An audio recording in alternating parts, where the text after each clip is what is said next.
Erokamano Cynthia Nyango ka wuok e doho wabire weche mag nyakalondo mano radio.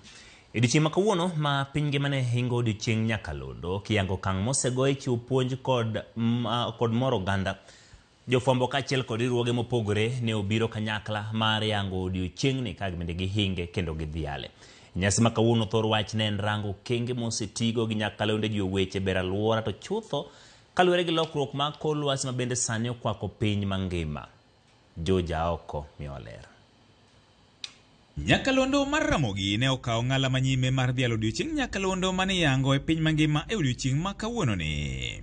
Our role as the media and as radio is to make sure that we do enough sensitization. E studio mar Ramogi, Victor Otieno Makajoma ne omiyo wasigande e wuodh nyakalondo kaachiel kod midhieche mosekale. Selondo ma wuodh stations maromo ariyo mar adek en Ramogi ka makoro bet adwa gware sani koro lawo higni 5 gi dire kanyo. En nyasi ma bende ne obagi kuonde mopogore e pacho ka e kaunti ma Mombasa, jofwambo mag nyakalondo ne oyango ni adieri radio osegoyo okang' e chenro mopogore magitayo mageto chiwo puonj kod moro jowinjo. Chon dala kocha chaende radio ne gima noluor makata mana baba ukane ni radio to nokoyieni malumudo radio nyaka en obio yawe nyaka sani. To koro seche mo wayango odiochieng' ni bende to waparo joge wa mane omiyo wagombo kata mondo wabedo jolendo. Ramogi na chiel kuom jok mane omiyo wamijingo mondo wabedo jolendo kamotinga gawo patrobas kamotingo Charles Odhiambo to sani wan gi jok mabende podotegno. Kulikuwa na watu wameweza kuachwa nje katika kuweza kufahamu yanayoendelea na kupitia redio kama hizi zenye kutumia lugha za kinyumbani imeweza kuwafikia wengi wale ambao hawangehitaji kujua Kiswahili ama Kizungu peke yake. Kwa hivyo ni hatua kubwa sana na ni hatua ambayo tutazidi kuweza kukubali yale mabadiliko yanayokuja ikiwemo mabadiliko ya kiteknolojia ambapo sasa hivi unaweza kupata taarifa ama matangazo katika redio huku ukiwaona watangazaji unaowaenzi.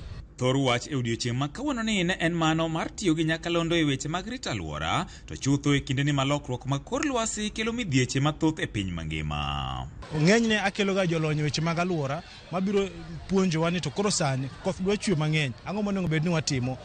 Onego bed ni wadar wadhi kuonde mabeyo moloyo kuonde mongore ma wantiere. Sani koro onego bed ni wapidho yiende mage kuonde ma wantiere go yien mane manya tiyo maber nikech kata mana yiende gi gipogore bende gipogore. Koro atiyo kod redio cha mar kelo puonj ne oganda. Wan kae to celebrate wan kae be pidho yien nikech climate change is the topic that everybody is discussing e piny mangima. Koro wan kae to encourage jopiny. In our polytechnic we have a radio station, Vita FM, and we use it for various purposes, but the main purpose is for training.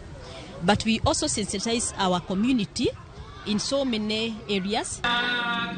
Nyasi makamane bende obagi e kaunti ma Kisumu mane okelo kanyakla jofwambo weche apisas mag tend kaunti no kaachiel kod duol mochung'ne gayo jofwambo e pacho ka Media Council of Kenya e kind ogendni mamoko. Sigana monego bed ni watimo e thuolo ni onego bed ni gin sigendni ma loso kaka ji nyalo ng'eyo chandruoge mikelo gi lokruok mag kor lwasi kata mana jopur mathurwa ka onego wabed gi puonj kaka onego bed ni wapuro maka wapuro to ok dhi kelo chandruok ma kwasepuro to lo duto te oringo odhi ogingore iya ora. The clarion call that we have for the media is let's continue to produce programs, let's continue to talk about climate change in radio. This is something which is our responsibility so that we prepare a better world for us tomorrow.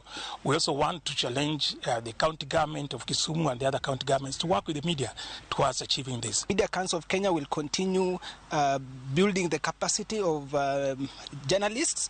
It will continue giving grants to journalists so that then they can build their knowledge and skills in the area of climate change reporting. To maduong' moloyo en dhialo jawinjowa ma en jatendwa nikech ka gionge to tijoni chalo kanono.